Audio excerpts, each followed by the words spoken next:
First of all, good morning, everyone. It's a pleasure to have everyone here, and it's an honor to have each and every one of you here. And thank you to Aghay Nashat and Khanam Yilmaz for their opening remarks and for Mosaic Foundation for holding this important conference.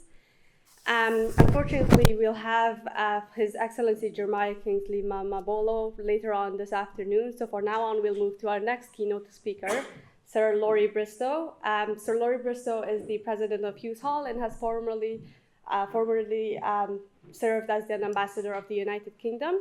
And it is a pleasure for me to welcome him today to share with us his remarks.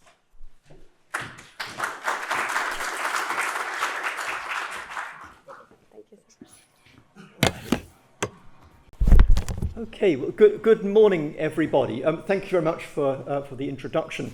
Zalmay and Sepil have actually said almost all of what I wanted to say, but on the principle that everything's been said, but not everybody has yet said it. I'll go ahead with what I wanted to talk about. I'll be very brief, and the reason for that, I think, will become apparent in some of the things that I'm going to say. So first of all, the title of this year's conference is Reimagining the Future of the State in Afghanistan, semicolon, Inclusivity and Representation. Inclusivity and Representation. I really congratulate Zalmay and his team for keeping us focused on how discussions between experts and policymakers can work towards a common vision of what Afghans and their non-Afghan supporters actually want for Afghanistan. I really hesitate to quote Italian Marxists, but the quote, I'm afraid, is irresistible. It's Antonio Gramsci. I'm a pessimist because of the intellect, but an optimist because of will. I think it's very much similar to what Barack Obama was speaking about in the title of his book, The Audacity of Hope. Hope takes real courage. It takes belief in something that at present may not actually be possible. Just pausing on that. Many years ago, when Barack Obama was a senator, a first-term senator, I had lunch with him in Baku. It was one of those sort of random occasions with the American ambassador. I had no idea, actually, he didn't even know himself that he was going to run for president one day. But on the night of the election, I was in the American embassy in Moscow. There were American diplomats in tears because they did not think the day would ever come when there would be a black president of the United States. And it happened.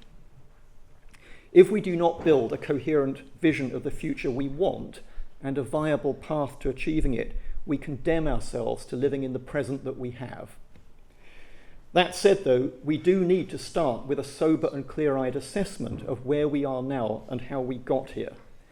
It's 4 years on from the fall of the Republic. It's 24 years on from 9/11.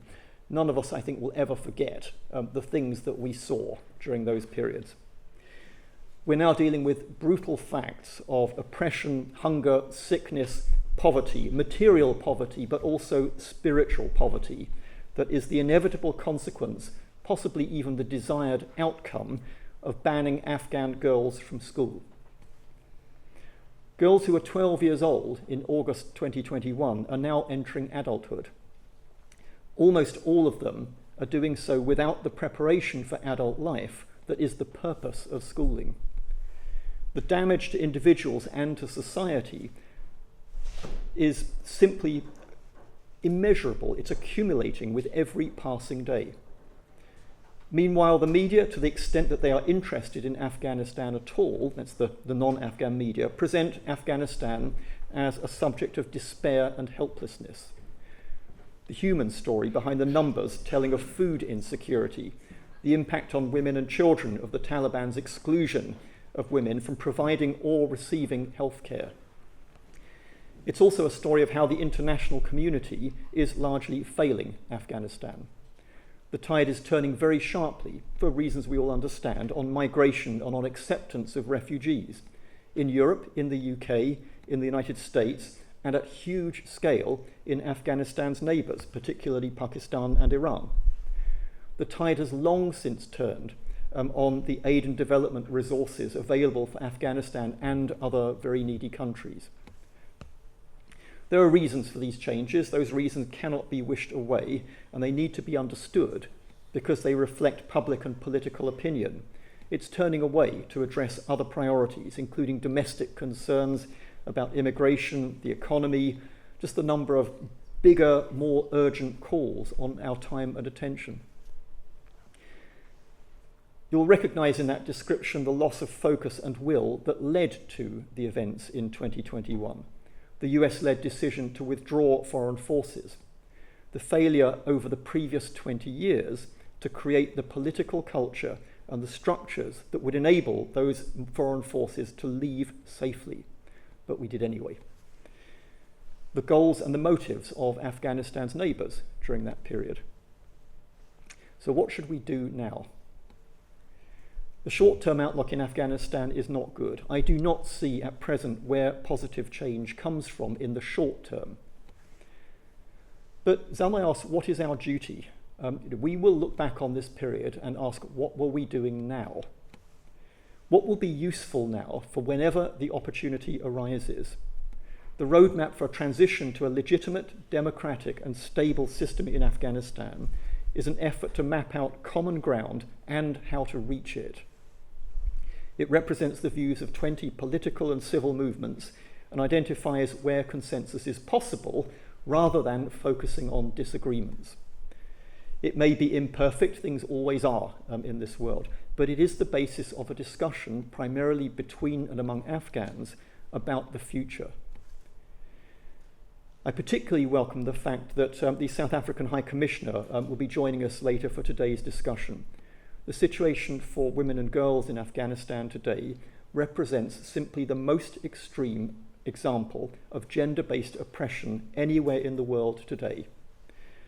This, we should remember, is not just an unfortunate byproduct of the Taliban's rule and of our failures that led to the Taliban's rule. It is a deliberate policy. It's central to their view of the world and to their administration of Afghanistan.